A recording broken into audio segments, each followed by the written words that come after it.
तो देखा वीडियो का title is 4 tricks and 95% questions done. तो बच्चों अब फिर से मैं आपके लिए अपने ट्रिक्स के भंडार में से लेकर आया हूं 4 और ट्रिक्स, जिसको सीखने से आपके लिए कैलकुलेशंस करना हो जाएगा बहुत ही आसान। और आज हम अपनी वीडियो में टॉपिक कवर करने वाले हैं, दैट इज इलेक्ट्रोकेमिस्ट्री। यह वही टॉपिक है जिससे बच्चों को बहुत डर लगता है, क्योंकि उनको यह लगता है कि इसमें बहुत सारा मैथमेटिक्स है। बट डोंट यू वरी, आपके लिए मैं ये टॉपिक को कर देने वाला हूं बहुत ही आसान। ठीक है, तो चलिए बिना वीडियो में टाइम वेस्ट करते हुए हम जल्दी से शुरू करते हैं आज की ट्रिक्स का सफर। ठीक है, चलो let us begin with trick number 1। Okay बच्चों, तो अब मैं यहां से आपके लिए ट्रिक नंबर 1 स्टार्ट करने वाला हूं। ट्रिक नंबर 1, अच्छा एक चीज मैं आपको बता दूं बच्चों, ये जो भी ट्रिक्स मैं आपको करवा रहा हूं या जो भी ये वीडियो बनती है, आप मेरे नंबर में, आपको वीडियो के लास्ट में अपना नंबर दे दूंगा, आप नंबर पे हेलो लिख के मैसेज कर सकते हैं ताकि मैं आपको पीडीएफ फाइल प्रोवाइड कर दूं। ठीक है, या फिर आप अकेडमी विजिट कर सकते हैं, वहां पर भी आपको मैं पीडीएफ फाइल दे दूंगा। ओके, तो चलिए शुरू करते हैं ट्रिक नंबर 1। देखो बच्चों, ये जो पहली ट्रिक है, इसको अगर आपने सीख लिया ना, आपके मजे हो जाएंगे, क्योंकि ये जो ट्रिक है, ये हमारी ट्रिक है। इसका टॉप ट्रिक किस चीज पे बेस्ड है? This is Faraday's law of electrolysis.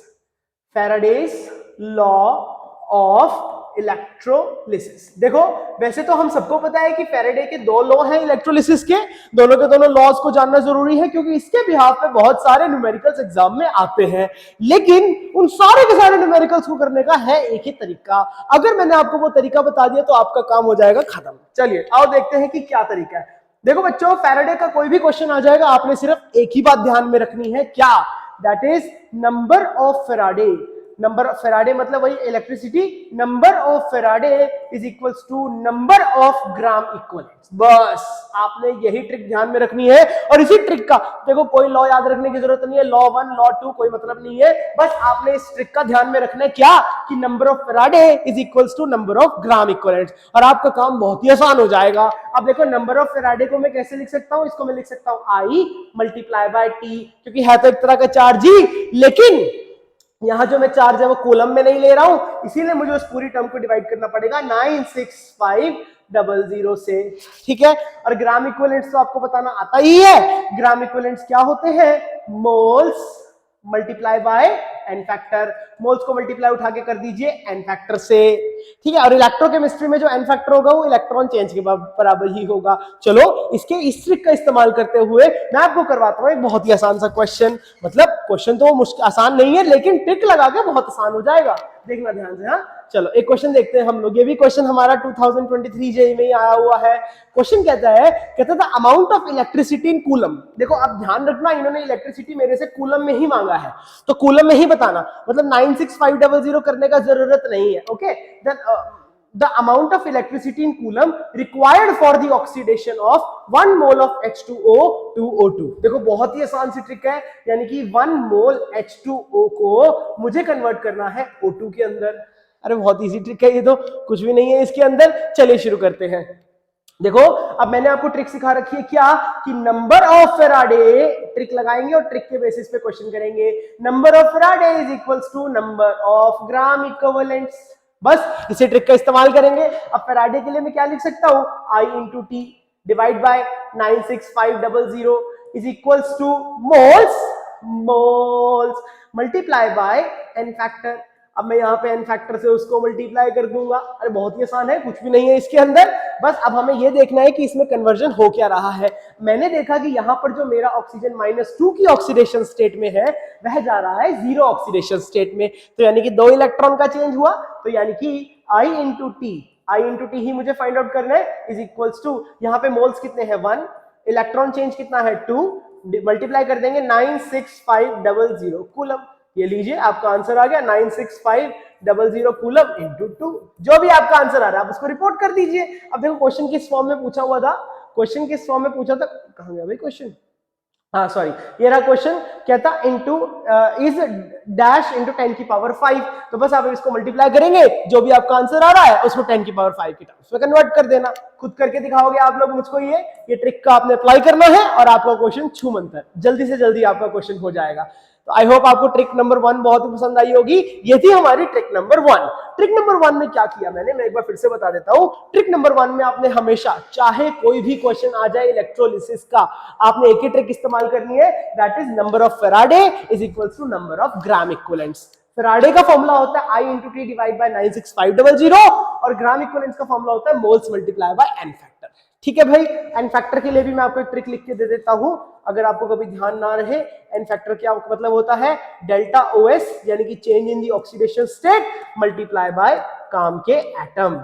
इसको मैं और आपको अच्छे से यूज करना सिखाऊंगा जब मैं आपके साथ में इलेक्ट्रोकेमिस्ट्री या फिर रिडॉक्स रिएक्शन को डिटेल में पढ़ाऊंगा। ठीक है, आई होप आपको ट्रिक नंबर 1 क्लियर हो गई होगी। क्या आप तैयार हैं ट्रिक नंबर 2 सीखने के लिए? चलिए शुरू करते हैं।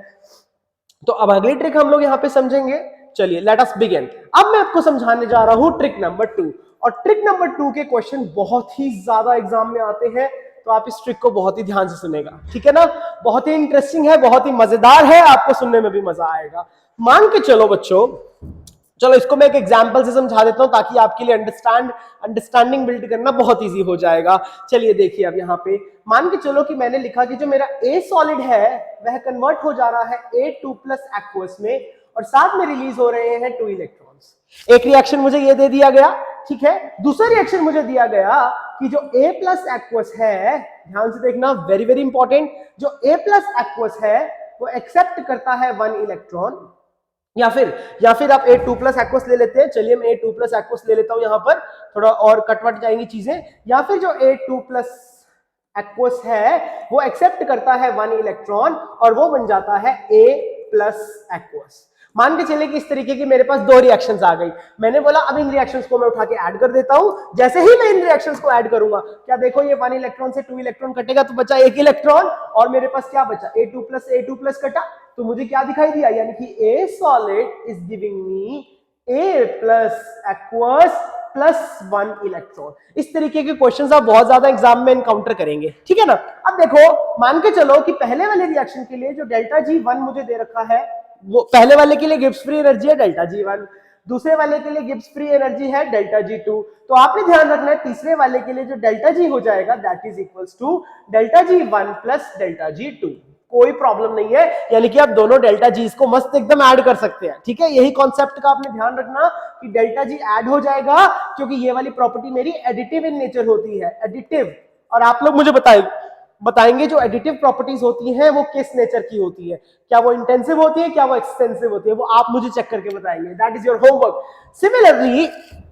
सिमिलरली अगर मान के चलो इसके लिए रिएक्शन मेरा इसके लिए मुझे अगर इलेक्ट्रोड पोटेंशियल E1 दिया है, इसके लिए E2 दिया है, तो मैं अगर यहाँ पे E टोटल निकालना चाहता हूं तो क्या मैं वो E1 प्लस E2 लिख सकता हूं? बिल्कुल नहीं, यह बिल्कुल गलत है। This can not be written like this. तो अब इसके लिए क्या इस्तेमाल करें? हम लोग इसी को इस्तेमाल करेंगे इसका E टोटल निकालने के लिए, क्योंकि देखो ΔG होता है मेरा -NF E सेल, है ना। तो अगर मुझे यहाँ पे E सेल निकालना है तो मैं डायरेक्टली ऐड नहीं कर सकता, तो मैं इसके अंदर वैल्यूज को पुट करूंगा तो ये बन जाएगा मेरा -NF E cell is equals to, यहाँ पे क्या आ जाएगा, -NF E1 plus -NF E2।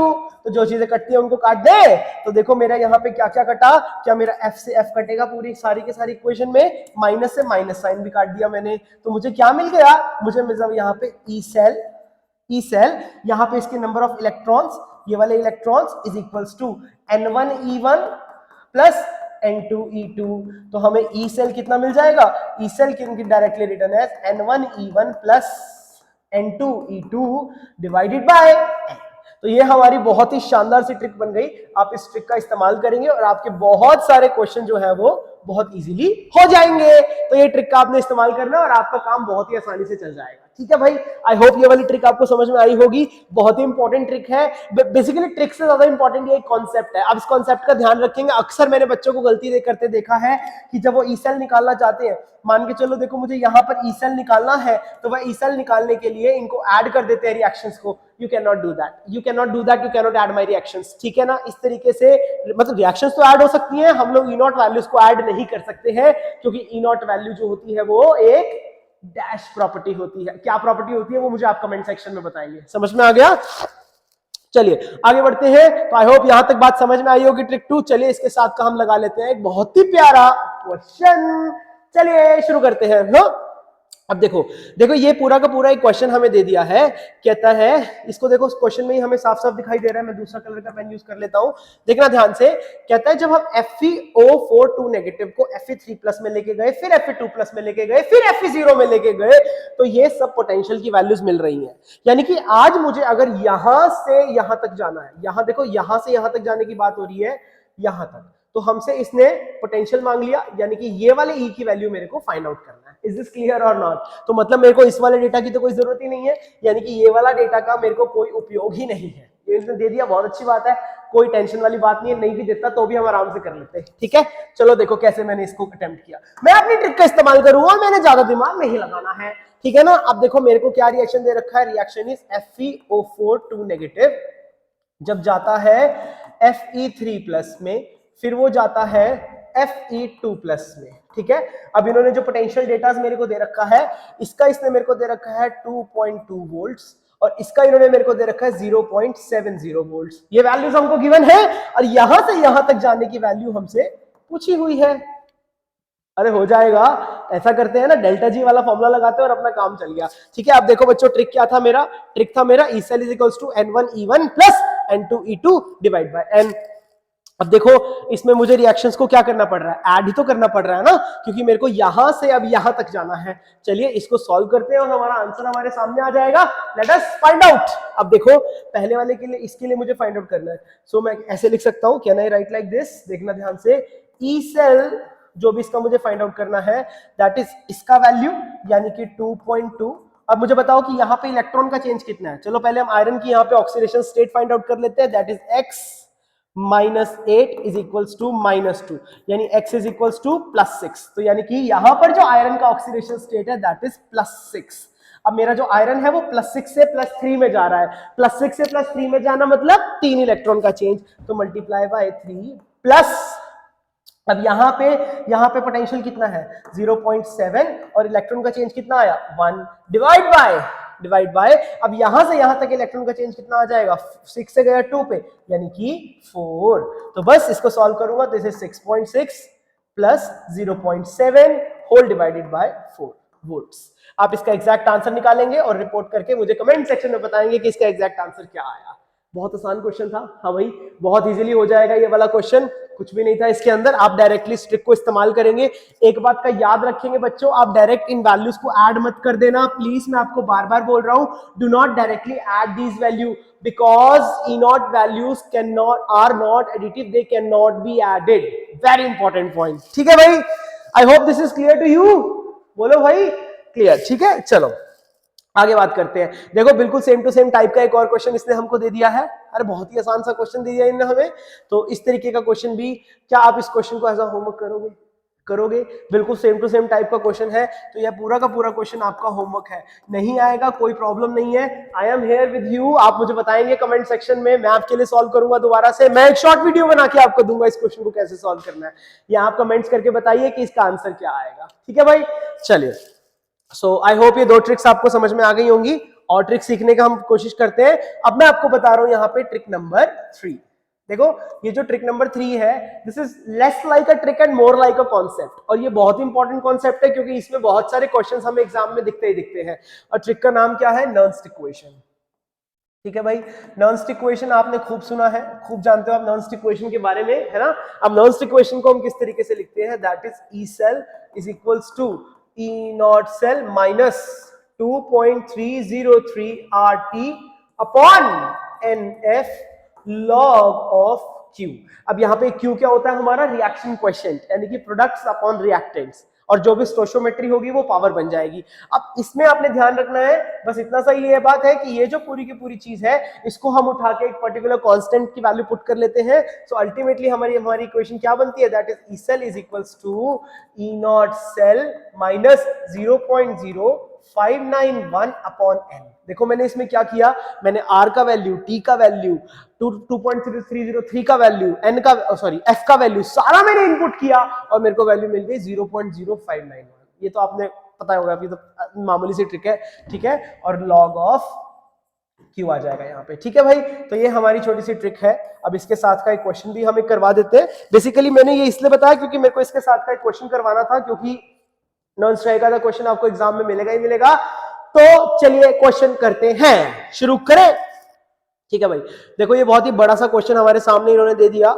हमसे क्या कहता है, इधर ही सॉल्व कर देता हूं मैं इसको। ओके, हमसे क्या कहता है इस क्वेश्चन में, कहता है ये हमें सेल रिप्रेजेंटेशन दे रखी है। सेल रिप्रेजेंटेशन में याद रखेंगे, ये जो लेफ्ट साइड पे होता है, लेफ्ट साइड पे हमेशा एनोड लिखी जाती है, और राइट साइड में ये जो एयू वाला दिया है ये कैथोड है डेफिनेटली। ठीक है ना, ये कैथोड लिखी गई है। देखो तो एक आदत बना लो, मैं आपको बार बार बोल रहा हूं, भूलना मत ये बात को, कि जब भी आपको इस तरीके का क्वेश्चन आए तो हमेशा पहले कोशिश कर रहे हैं कि आप इसकी इक्वेशंस को लिखिए। ठीक है, चलो मैं जल्दी से लिख देता हूं। सबसे पहले मैं लिखता हूं कैथोड की रिएक्शन। मुझे बताओ कि कैथोड पे कौन हो जाएगा, गोल्ड। कैथोड पे होती है reduction, so the reaction will go like this, Au3+ aqueous will accept 3 electron to give you Au solid। ठीक है, ये हो गई कैथोड की रिएक्शन। एनोड की रिएक्शन की बात करूं तो एनोड पे कौन हो रहा है, निकल। निकल का हुआ ऑक्सीडेशन, यानी कि Na solid is going to give me Na2+ aqueous plus 2 electron. Overall reaction लिखेंगे, और ओवरऑल रिएक्शन लिखने के लिए ऊपर वाली को मल्टीप्लाई करेंगे 2 से, नीचे वाली को मल्टीप्लाई करेंगे 3 से। ठीक बात है, अरे ठीक बात है। सो ये ओवरऑल रिएक्शन क्या बनेगी, देखो 6 से 6 इलेक्ट्रॉन कटेंगे, so our reaction will go like this, यानी कि 2 टाइम्स ऑफ Au3+, है ना, 2 times of Au3+ plus 3 times of Ni solid is giving me 2 times of Au solid plus 3 times of Ni2+ aqueous। ठीक है भाई, ये हमारी बन गई ओवरऑल इक्वेशन। अब हमारे लिए काम करना हो गया बहुत ही आसान। जैसे ही आपको ओवरऑल इक्वेशन दिखाई देगी, आपके लिए क्वेश्चन करना बहुत ही हो जाएगा इजी। चलिए इस क्वेश्चन को मैं करवा देता हूं। ओवरऑल इक्वेशन आपने देख ही लिया था पिछली स्लाइड में, मैं आपको दोबारा से दिखा दूंगा। बस अब हम अपना फॉर्मूला लगाएंगे।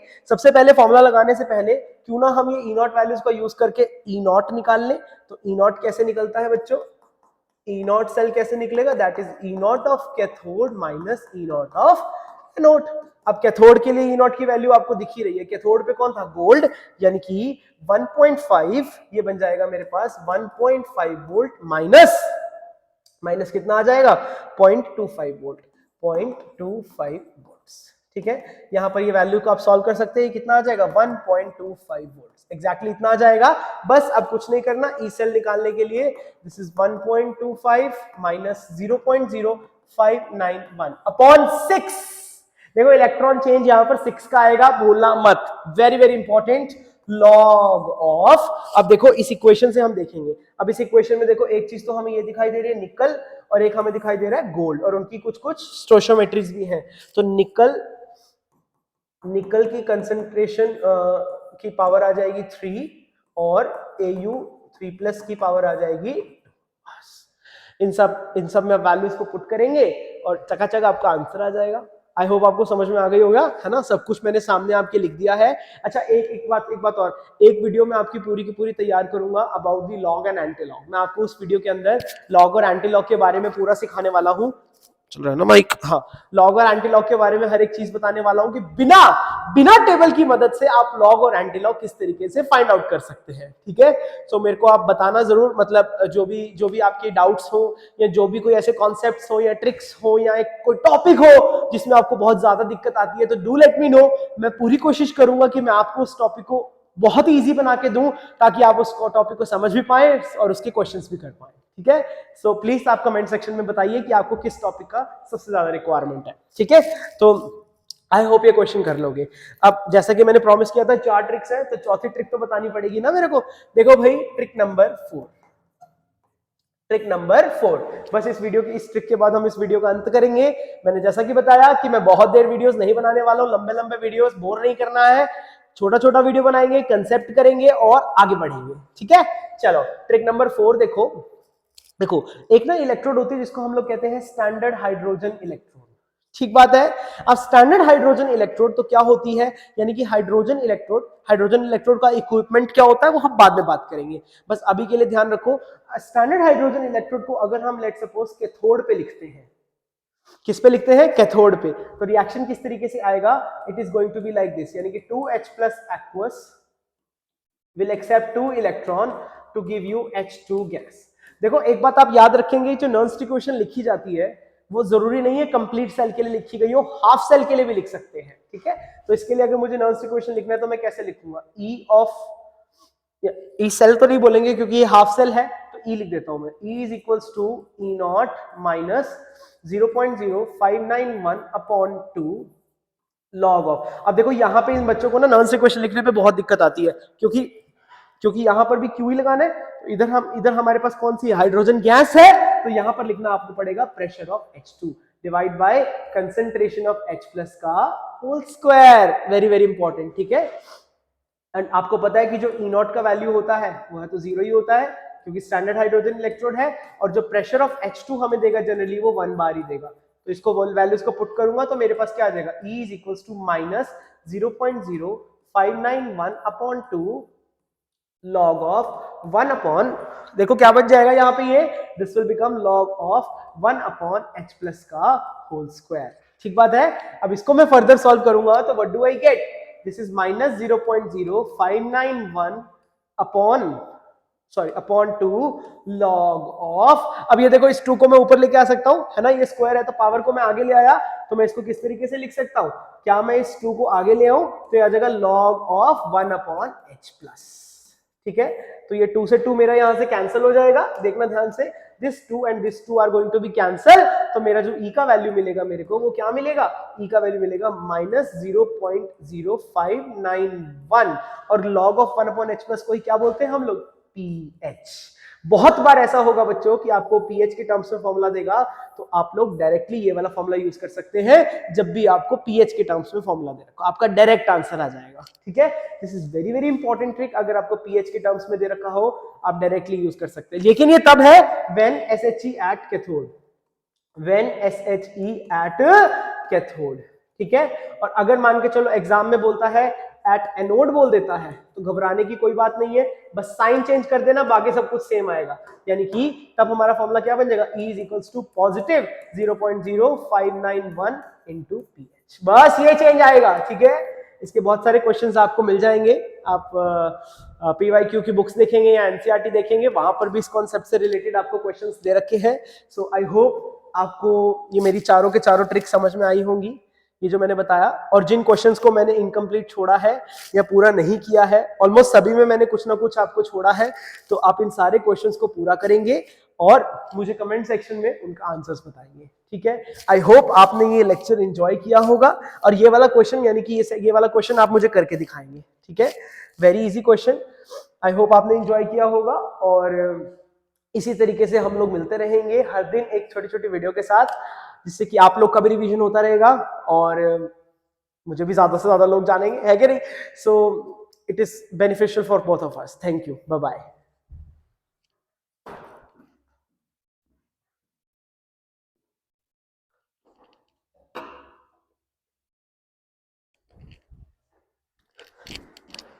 हाँ, एक बात जो भूल गए हम लोग, मैं आपको अपना कॉन्टैक्ट नंबर दे देता हूँ, ये ऑफिशियल हमारा कॉन्टैक्ट नंबर है, तो अगर आपको कोई भी डिटेल्स चाहिए होंगी तो आप यहाँ से ले सकते हैं। So this is my contact number, मैं बड़ा बड़ा लिख देता हूँ यहाँ पर, दिस इज 9971408724।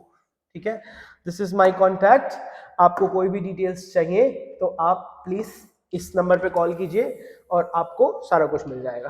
ठीक है, थैंक यू सो मच ये लेक्चर अटेंड करने के लिए। हम लोग हर दिन इसी तरीके के लेक्चर्स के साथ मिलते रहेंगे। Signing off, bye bye.